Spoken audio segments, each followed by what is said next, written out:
representative from Puerto Rico. That's not bad. We're going to move a little farther north. I know that you have trouble with geography, so pay attention. We're going north. We're going to the border towards Canada, but not quite there yet. Please welcome to the stage the representative from Syracuse, New York, Steve Zaccanelli.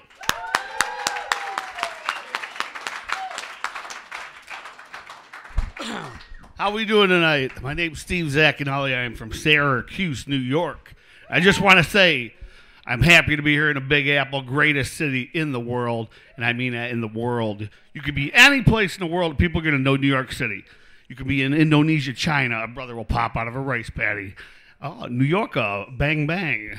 We know it. And people think New Yorkers are rude. We're not rude. We ain't got time for your fucking bullshit. Okay, because there's something in New York they don't have any place else in the world. And they don't have it in California. They don't have it in Texas. They don't have it in D.C. or Chicago. It's called a New York Minute, baby. It makes lives, it breaks lives in seconds. Basically, you guys are sports fans out there. We're big SU basketball fans. And I got something about it with my guys. They're like, oh, the game the other day, we won. We really kicked ass. We did this. We did that. The minute they lose, oh, they shot the ball. Are you on the fucking team or not? We, you know? But anyway, a couple things I want to talk about is basically we're getting old. I'm 40 years old, and we all heard people when we were older, oh, those days, I remember those days. You know, I remember the days with no cell phones. I'm sure it's the most you hear. You know, Friday night come, you actually had to go look for somebody. And if they weren't where you called, you had to get off your ass, and you had to go find them. And the thing is when you finally found them, you were excited to see them.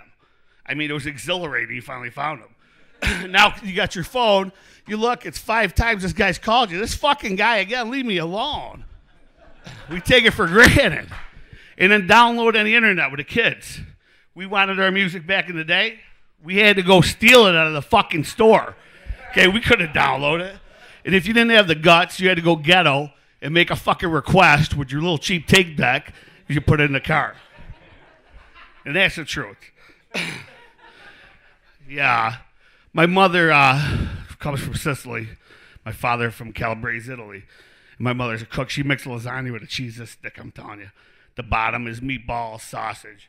And she always told me, and my sister, the fastest way to a man's heart, you guessed it, right through his fucking chest, baby.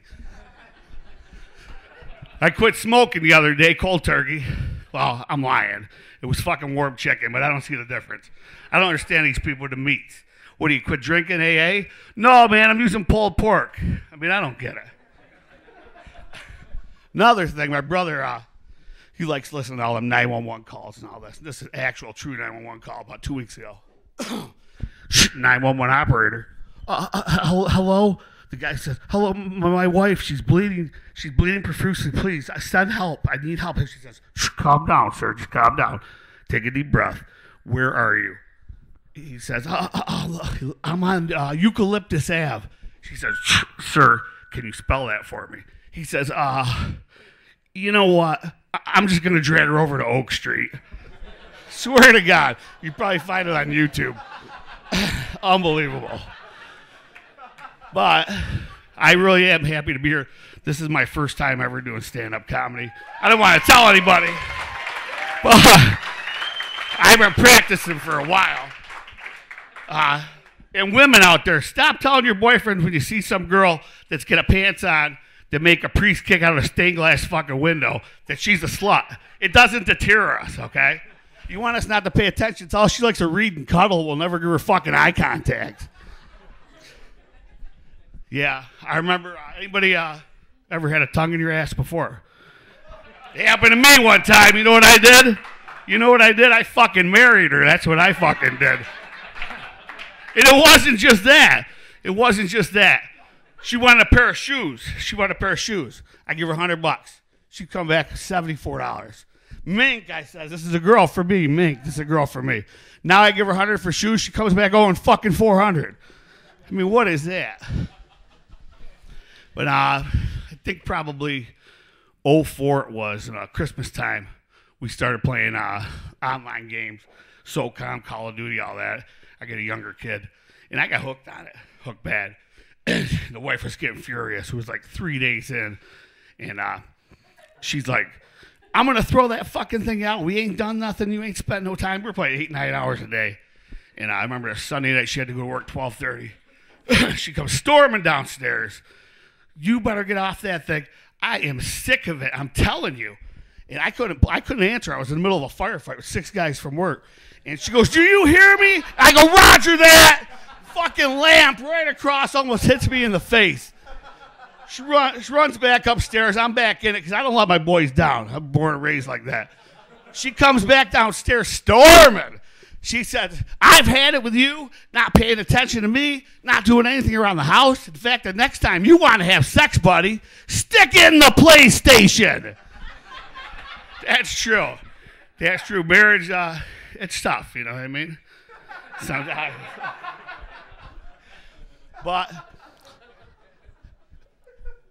But anyway, I got a couple jokes I was thinking about possibly telling out here. One of them I heard a long time ago. You may have heard it. I don't know. The bus load, 30 people die. Only survivor is a monkey. And the cops have no other leads. They says, fuck it, we're going to ask the monkey. And the cop says, you fucking crazy? He says, well, what are you going to do, Joe? The bus load of 30 people are dead. We got to ask somebody. And the monkey's sitting there. He says, did you see anything? And the monkey says, he goes, what did you see? The monkey says, he goes, they were smoking pot. And the monkey goes, he goes, what else you see? The monkey says, he goes, they were drinking. The monkey goes, he goes, what else did you see? The monkey says, and the cop says, no. He goes, let me get this straight. He goes, they were fucking, they were drinking, and they were smoking pot. And the monkey says, he goes, well, what the fuck were you doing? The monkey says,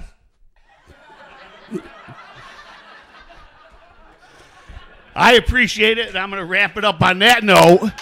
And like I said, you guys enjoy New York, the greatest fucking city in the world. Thank you very much. Keep it going for Steve Zaccanelli.